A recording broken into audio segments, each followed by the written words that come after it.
নমস্কার বন্ধুরা, টুকির রান্নাঘরে সবাইকে স্বাগত। সামনেই পৌষ পার্বণ, তাই চলে এলাম আরেকটি নতুন রেসিপি নিয়ে।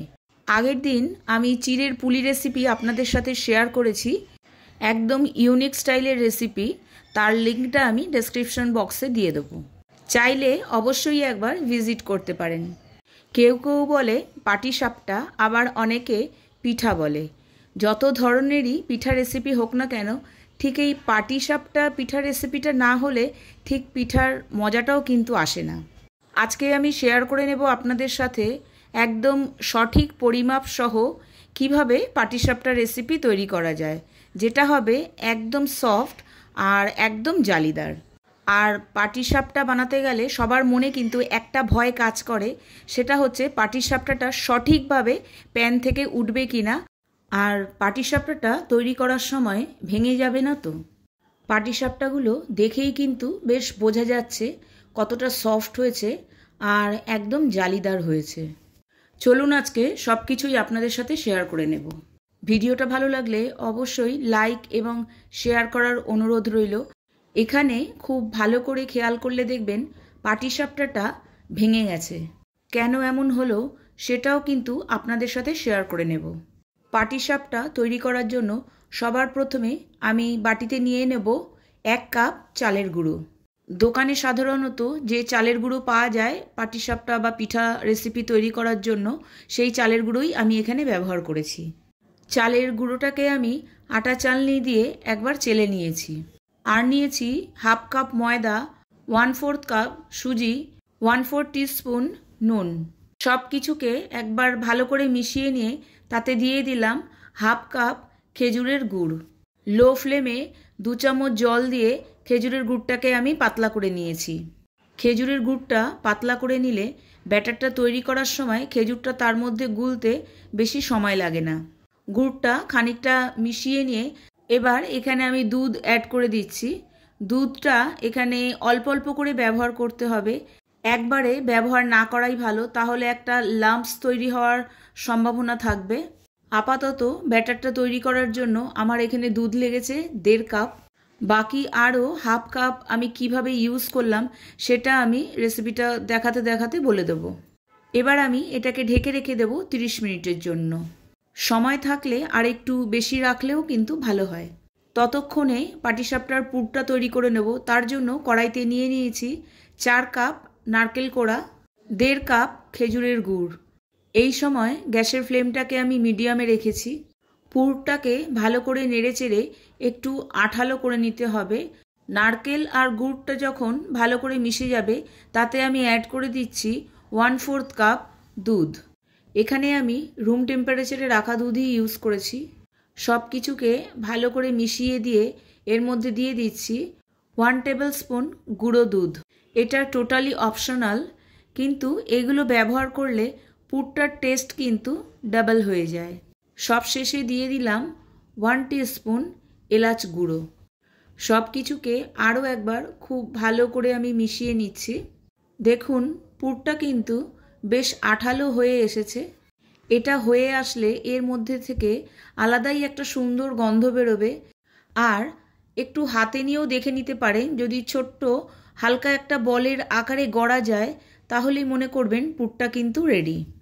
এবার আমি পুরটাকে একটা প্লেটে ট্রান্সফার করে নেব। পুরটা রেডি হয়ে গেলে কিন্তু রঙটাও একটু পরিবর্তন হয়ে যায়, একটু লালচে ধরনের দেখতে লাগে। পুরটা ঠান্ডা হতে হতে এবার ব্যাটারটাকেও কিন্তু ফাইনালি রেডি করে নেব। ব্যাটারটা এতক্ষণ ধরে থাকাতে কিন্তু বেশ ঘন হয়ে গেছে, দেখুন বোঝাই যাচ্ছে। এই সময় কিন্তু বাকি অর্ধেকটা দুধ আমি অল্প অল্প করে ব্যাটারটার মধ্যে মিশিয়ে নেব। দুধটা মেশানোর পর মিষ্টিটা একটু কম মনে হওয়াতে আমি আরও 2 টেবিল স্পুন গুড় অ্যাড করে দিলাম। মিষ্টিটা একদম পারফেক্ট হয়েছে, তবে আপনারা চাইলে 2-1 চামচ গুড় কম বেশি করতে পারেন, তবে ব্যাটারের মধ্যে বেশি গুড় অ্যাড না করাই ভালো। বেশি মিষ্টি হয়ে গেলে অনেক সময় পাটিসাপটা প্যান থেকে উঠতে চায় না। টোটাল আমি এখানে 1.25 কাপ দুধ অ্যাড করেছি, আর 1/4 কাপ বেঁচে রয়েছে, সেটাও কিন্তু আমি পরে অ্যাড করে দেবো। অনেক সময় পাটিসাপটাটা বানাতে বানাতে ব্যাটারটা গাঢ় হয়ে যায়, সেই সময় আমি অল্প অল্প করে দুধটাকে অ্যাড করে দিয়েছি। এখানে আমি একটা ব্রাশের সাহায্যে ঘি ব্রাশ করে নিয়েছি। আর এই প্রথম পিঠেটা একদম ছোট করে বানাচ্ছি। এটা আমাদের একটা রিচুয়াল আছে বলতে পারেন, মানে বড়দের কথা অনুযায়ী এই পিঠের অর্ধেকটা থাকবে অগ্নি দেবতার কাছে, আর বাকি অর্ধেকটা আমাকে বাইরে দিতে হবে। গ্যাসের ফ্লেমটাকে লোতে রেখে এখানে 1 হাতা ব্যাটার প্রথমে আমি প্যানের মধ্যে এভাবে স্প্রেড করে দিচ্ছি। ওপরের দিকটা হালকা একটু ড্রাই হয়ে গেলে পুরটাকে রেখে ঠিক খুন্তির সাহায্যে আমি এইভাবে ফোল্ড করে দিচ্ছি। খুব ভালোভাবে খেয়াল করলে দেখবেন পাটিসাপটাটা কিন্তু ফেটে গেছে, আর এই পাটিসাপটাগুলোও কিন্তু জালিদার তৈরি হয়নি। সেম ব্যাটার দিয়ে এবার আমি পাটিসাপটাটা তৈরি করব, কিন্তু এইটা হবে একদম পারফেক্ট।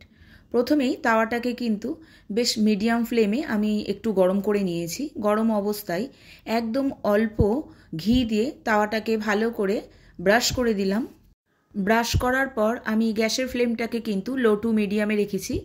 এরপর তাওয়ার উপরে 1 হাতা ব্যাটার আমি স্প্রেড করে দিলাম।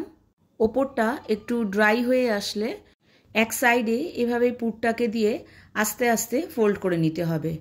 ফোল্ড করে নিলেই তৈরি হয়ে গেল আমাদের পাটিসাপটা। ফোল্ড করার সময় কিন্তু গ্যাসের ফ্লেমটাকে আমি মিডিয়ামে রেখেছি।